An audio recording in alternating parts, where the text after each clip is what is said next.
Same way. Different life. If we have to make one generalization about why relationships fail, it would be this: because of defensiveness. Defensiveness is behind a predominant share of the failure of all relationships.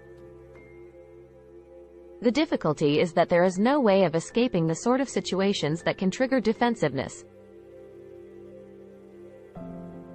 However sweet and fascinating two people might initially be, it is just inescapable that they will also, with time, and the birth of true intimacy, stumble upon aspects of one another's characters that can't help but generate difficulties and a degree of dismay. Each partner could be determined to be only kind, but the way that they shell an egg, leave the bathroom, deal with their suitcase on returning from a trip, handle the household keys, or tell an anecdote will gradually unleash powerful degrees of frustration or puzzlement in those who have to share their lives. The problem starts when we, as partners, venture to air our responses. Our partners might get very angry, or they might get very sad, but the underlying message from them to us will be the same. Being found in some way imperfect is entirely unacceptable and deeply contrary to the spirit of true love. Love me for who I am is the fateful rallying cry of all lovers headed for disaster. Because it is in reality a monstrously unfair demand to be asked to be loved just as we are, given our panoply of faults, compulsions and immaturities. With a modicum of self-awareness and honesty, we should only ever expect to be loved for who we hope to be, for who we are at our best moments, for the good that is in us in a latent and yet not realized state. The spirit of true love should require that whenever there is feedback, we turn gratefully to our partner and ask for more. That we continuously search to access a better version of ourselves. That we see love as a sort of classroom in which our lover can teach us one or two things about who we should become, rather than a burrow in which our existing errors can be endorsed and ratified. A less defended attitude isn't a random gift. We begin to become less defensive when we take on board some of the following. We can dare to admit our fear. Behind defensiveness, there is always a dread of being humiliated and abandoned. But a decent partner, if we let them know that we're afraid of, will be moved by our tender desperation and hasty fear. And they should help us to see that what there is really to be afraid of now is not criticism,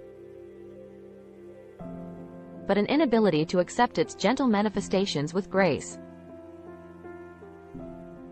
If love really required an absence of even the most minor flaws, no one could possibly qualify for a relationship.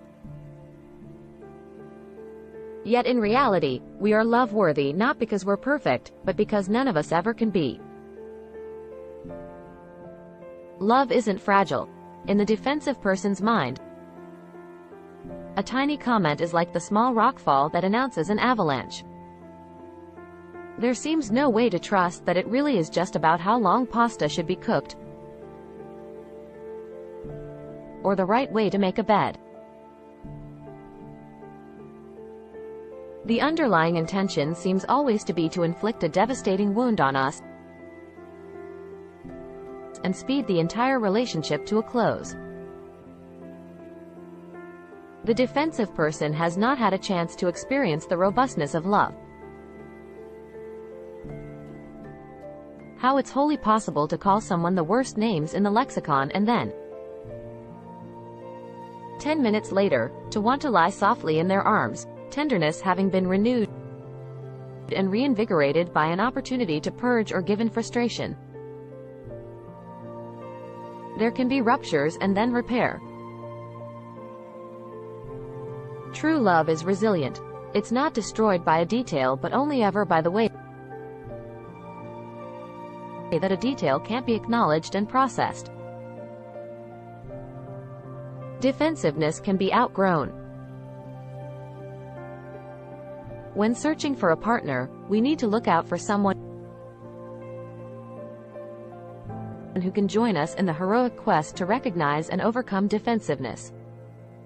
We might even raise this ambition on an early date.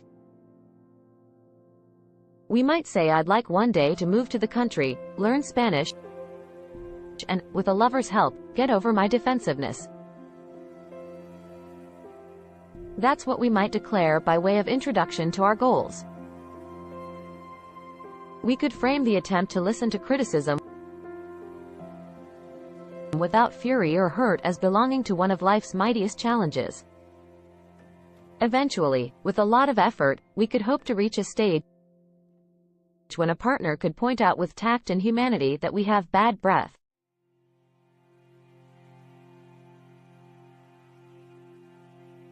Or that our shoes don't match our top and, rather than reacting as we've grown up to do, we could simply turn to them, smile benignly and say what flawed humans should always respond with when another member of the species deigns to help them to grow into a better version of themselves. Thank you. Thanks for watching.